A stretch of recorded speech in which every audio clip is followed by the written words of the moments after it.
ভাজা ছোলার মধ্যে 1 চামচ কাঁচা মৌরি দিয়ে দেখুন। এই অতিরিক্ত গরমে শরীর ঠান্ডা রাখতে বা পেটটাকে ঠান্ডা রাখতে বানিয়ে নিতে পারেন। এই সময় কি হয়, গরমের জন্য শরীরে দুর্বলতা চলে আসে, কাজ করতে ইচ্ছে করে না। তো এই হেলদি রেসিপিটা একবার বানিয়ে বেশ কিছুদিন রেখে আপনারা খেতে পারবেন। তাহলে আর দেরি না করে চলুন দেখে নেওয়া যাক কীভাবে তৈরি করেছি। নমস্কার বন্ধুরা, মিঠুস ওভেনে আপনাদের সবাইকে স্বাগত জানাই। আজ আমি আরও একটি নতুন ভিডিও নিয়ে চলে এসেছি আপনাদের জন্য। রেসিপিটা তৈরি করার জন্য এখানে আমি 1 বাটি ভাজা ছোলা নিয়েছি। তো মার্কেটে খোসা ছাড়ানো ভাজা ছোলাটাও পাওয়া যায়, সেটাও নিতে পারেন, কিংবা এই যে খোসা সমেত আছে এটাও নিতে পারেন। তবে এখন আমরা খোসা ছাড়িয়ে নেব। আবার আপনারা খোসা সমেতও বানাতে পারবেন, কোনো অসুবিধে নেই। ভাজা ছোলার কত গুণাগুণ আমরা কিন্তু প্রত্যেকেই জানি, আর খোসা সমেত ভাজা ছোলাটা খাওয়াও ভীষণ উপকারী। তবে আমরা এখন খোসা ছাড়িয়ে নেব, তাই হালকা একটু ডলা দিলেই দেখবেন খোসাগুলো খুব সুন্দরভাবে ছেড়ে যাবে। আর যদি একটু একটু থেকেও যায় তাতে কিন্তু কোনো রকম অসুবিধা হবে না। খোসাগুলো ছাড়িয়ে নেবার পর একটা স্টেনার নিয়ে নেব, আপনাদের দেখিয়ে দিচ্ছি। তারপর এর মধ্যে দিয়ে আস্তে আস্তে একটু ঝাঁকা দিলেই দেখবেন খোসাগুলো ঠিক নিচে পড়ে যাবে। আর তাছাড়া আপনারা একটা পরিষ্কার কাপড়ের মধ্যে ছোলাটাকে রেখে ডলা দেবেন, তাতেও দেখবেন খোসাগুলো আলাদা হয়ে যাবে। তো যেইভাবে সুবিধে হয় সেইভাবে খোসা বার করে নেবেন। এখানে আপনারা দেখতেই পাচ্ছেন খোসাগুলো বার করে নিয়েছি, আর 2-1টা যদি থেকেও যায় কোনো অসুবিধা হবে না। এই ভাজা ছোলার খোসা সমেত খেতে কার কার ভালো লাগে অবশ্যই কমেন্ট করে জানাবেন। আমার কিন্তু ভীষণ ভালো লাগে, যেহেতু এই খোসার মধ্যে নুন থাকে, তো খেতে খুব ভালো লাগে। এখানে দেখুন আমি একটা বোলের মধ্যে আলাদা করে নিয়েছি। এখন এই ছোলা ভাজাগুলো সাইডে রেখে দেব। তারপর শুকনো নারকেল নিয়ে নেব। যদি আপনাদের ঘরে শুকনো নারকেল না থাকে, নারকেলের পাউডার থাকলে সেটাও দিতে পারেন। আর যদি শুকনো নারকেল বা নারকেলের পাউডার কিছুই না থাকে, তো কাঁচা নারকেল কিভাবে দেবেন সেটাও আপনাদেরকে আমি বলে দেব। এখানে আমি শসা ছোলার মেশিন দিয়ে দেখুন কেটে নিচ্ছি, তারপরে চাকু দিয়েও কেটে দেখাচ্ছি। আপনারা চাইলে বটি দিয়ে কাটতে পারেন, যেরকমভাবে সুবিধা হয় সেইভাবে নারকেলটা কেটে নেবেন। মোট কথা পাতলা পাতলা করে কাটতে হবে। এখানে আপনারা দেখতেই পাচ্ছেন নারকেলগুলো পাতলা পাতলা করে কেটে নিয়েছি, পুরোটাই এইভাবে কেটে নেব।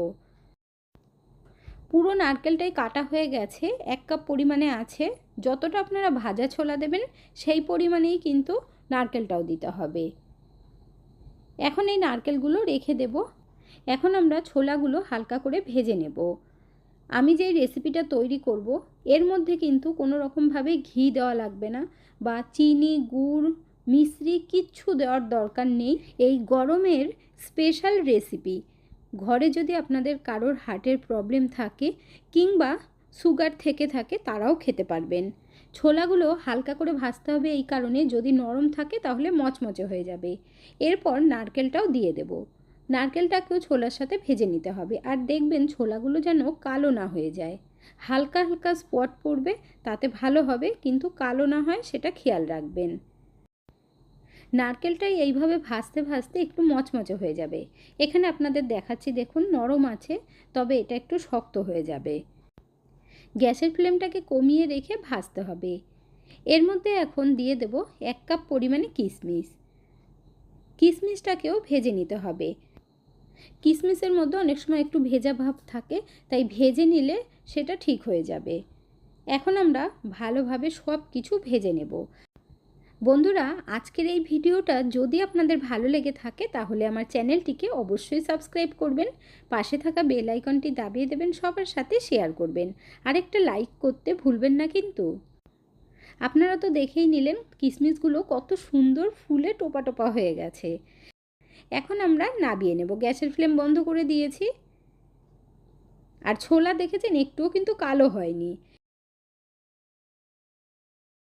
এখানে আমি একটা থালার মধ্যে ঢেলে নিচ্ছি, এতে করে তাড়াতাড়ি ঠান্ডা হয়ে যাবে। তার জন্য একটু ছড়িয়ে দেব। চাইলে আপনারা ফ্যানের নিচে রাখতে পারেন তাড়াতাড়ি ঠান্ডা করার জন্য। আপনারা যদি এর মধ্যে কাঁচা নারকেল দিতে চান, সেই ক্ষেত্রে নারকেল কুড়িয়ে শুকনো খোলায় একটু ভেজে নেবেন। এখানে দেখুন নারকেলগুলো বেশ শক্ত হয়ে গেছে আগের থেকে, তো কাঁচা নারকেল দিয়েও কিন্তু করা যাবে। এখন এগুলো রেখে দেব ভালোভাবে ঠান্ডা করে, তারপর ফিরে আসছি। এখানে দেখুন হাত দিয়ে ধরা যাচ্ছে আর কিন্তু একটু গরম নেই, মচমচে হয়ে গেছে। এখন এগুলো আমরা গুঁড়ো করে নেব। তার জন্য মিক্সির বড় জার নিয়ে নিয়েছি, একবারেই হয়ে যাবে। আর যদি আপনারা বেশি পরিমাণে করেন তাহলে 2-3 বারে গুঁড়ো করে নেবেন। যখন আপনারা মিক্সিটা ঘোরাবেন থেমে থেমে ঘোরাতে হবে, না হলে কিছু গুঁড়ো হবে কিছু গোটা থাকবে। তো মিক্সিটাকে একটু থেমে থেমে ঘুরিয়ে এইরকমভাবে গুঁড়ো করে নিতে হবে। এর মধ্যে একটু ছোট টুকরো নেই, পুরোটাই ভালোভাবে গুঁড়ো হয়ে গেছে। নারকেল আর কিশমিশটা ভেজে দেওয়ার জন্য খুব সুন্দর গুঁড়ো হয়েছে। এখন আমরা একটা থালার মধ্যে ঢেলে নেব। আপনাদেরকে আমি আগেই বলেছি এর মধ্যে কোনো রকমভাবে ঘি, চিনি, মিশ্রি, গুড় কিচ্ছু দিতে হবে না, এমনি আপনারা তৈরি করতে পারবেন।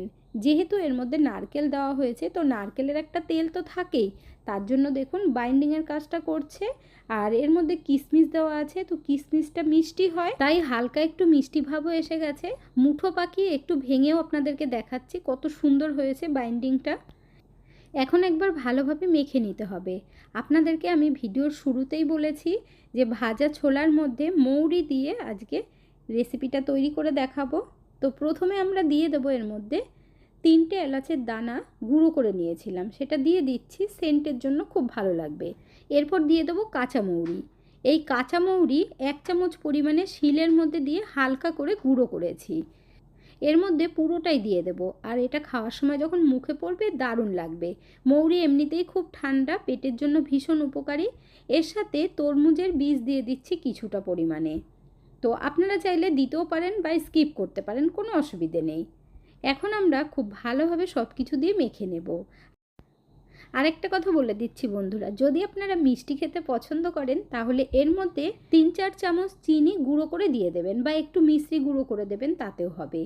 এরপর এইভাবে হাতের মধ্যে নিয়ে মুঠো পাকাতে হবে। আর দেখুন আস্তে আস্তে বেশ লাড্ডুর মতো গোল হয়ে যাবে। একটু টাইট করে করে মুঠো পাকাবেন, তাহলেই বাইন্ডিং হয়ে যাবে। আর যদি মনে হয় আপনাদের অসুবিধে হচ্ছে তাহলে 1-2 চামচ ঘি দিতে পারেন। এখানে দেখুন আমি একটা তৈরি করে নিয়েছি, এর মধ্যে কিন্তু কোনো রকমভাবে ঘি ইউজ করিনি বন্ধুরা, নারকেলের জন্যই এত সুন্দর হচ্ছে। তবে মুঠোটা পাকানোর সময় একটু টাইট করে করতে হবে, তাহলেই হয়ে যাবে। দেখুন আরেকটা লাড্ডু আমাদের তৈরি হয়ে গেছে। গরম পড়ার সাথে সাথেই আপনারা এই লাড্ডুটা তৈরি করে রাখবেন, আর সকলেই খেতে পারবেন। বন্ধুরা আমি একটু ট্রাই করছি 2 হাত দিয়ে করার। আমি অনেককেই দেখেছি 2 হাতে লাড্ডু তৈরি করে, তাই একটু চেষ্টা করছি। তবে বাঁ হাতেরটা দেখতেই পারছেন একটু ছোট হচ্ছে।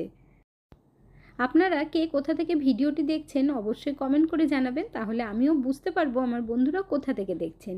আপনারা সকলে এত সুন্দর সুন্দর কমেন্ট করেন, আপনাদের কমেন্টগুলো পড়তে আমার ভীষণ ভালো লাগে। এইভাবে পাশে থেকে সাপোর্ট করার জন্য অসংখ্য ধন্যবাদ। এই লাড্ডুগুলো তৈরি করার সময় যদি আপনাদের অসুবিধা হয় তাহলে 1-2 চামচ ঘি দেবেন।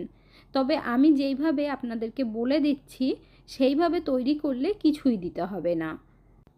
তবে কিশমিশের পরিমাণটা ঠিক রাখতে হবে।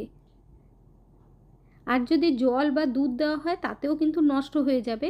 তবে এই পদ্ধতিতে তৈরি করলে লাড্ডুগুলো 2-3 মাস রেখে আপনারা খেতে পারবেন। গরম পড়ার সাথে সাথে যদি বেশি করে বানিয়ে রাখেন সারা গরমে আর বানাতেই হবে না। সকালবেলা 1 গ্লাস দুধের সাথে একটা নিয়ে আপনারা খেতে পারেন, কিংবা জলখাবারের সময়ও খেতে পারবেন। তাহলে আর দেরি না করে ঝটপট আপনারাও বানিয়ে ফেলুন। বন্ধুরা আজকের ভিডিওটা আপনাদের কাছে কেমন লাগলো অবশ্যই কমেন্ট করে জানাবেন। ভালো থাকবেন, সুস্থ থাকবেন, দেখা হচ্ছে পরের ভিডিওতে। Thank you.